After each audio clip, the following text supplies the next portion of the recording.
Hello everyone, welcome back to my channel. So in my previous videos, I discussed about the different types of charts that we use in Excel.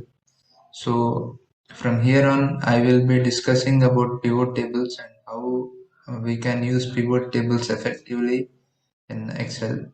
So, so this will be the first video on pivot tables.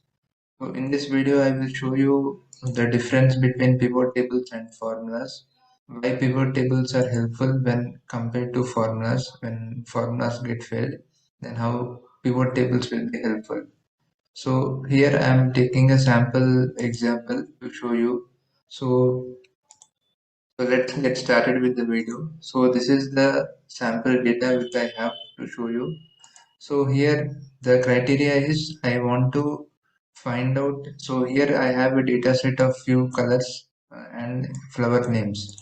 So I want to find out how many sets of colors we have in this table and how many flowers are associated with each of this color, right?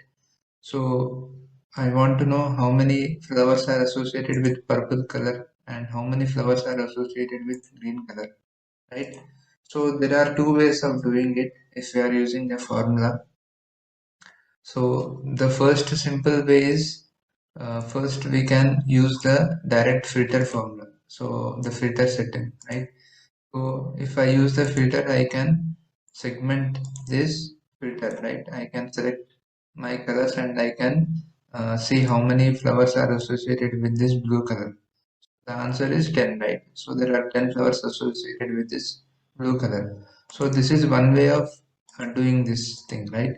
So, but if you want to use the formula and to see how many flowers are associated with these colors, so first we need to write down how many colors we have here, right?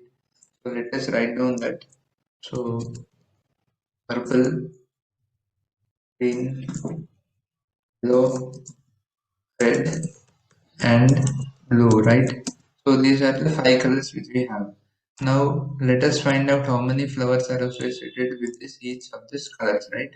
So to find out that, the formula which I will use is COUNTIF, right? So here I am writing the COUNTIF formula and open the bracket, and the range here will be the color column, right? So let me select the entire column, and the criteria here will be the color, right? I'm closing the bracket and hit enter, and now I will simply drag this till the end, and now you can see.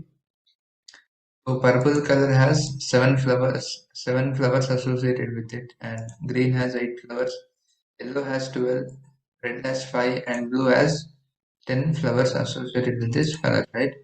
So we use a formula, it will take some time to get the answers, right? So because we have to write the formula and we need to do the cell differencing.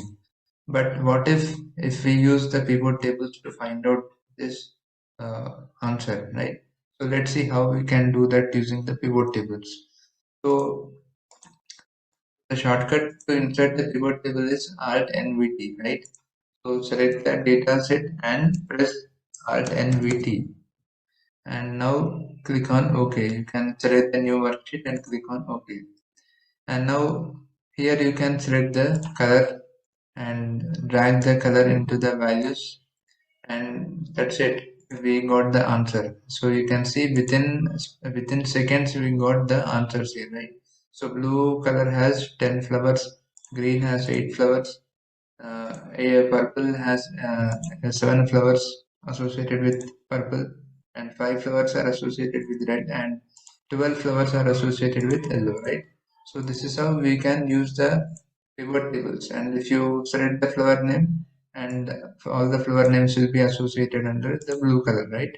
So that is how simple it is using the pivot tables compared to formulas, right?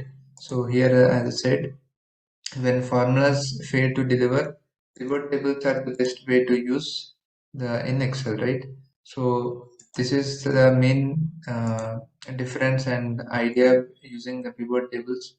So I hope you found this information useful. If you like it, then please consider subscribing to my channel so that I can make much more interesting videos on pivot tables in coming sessions. Thank you.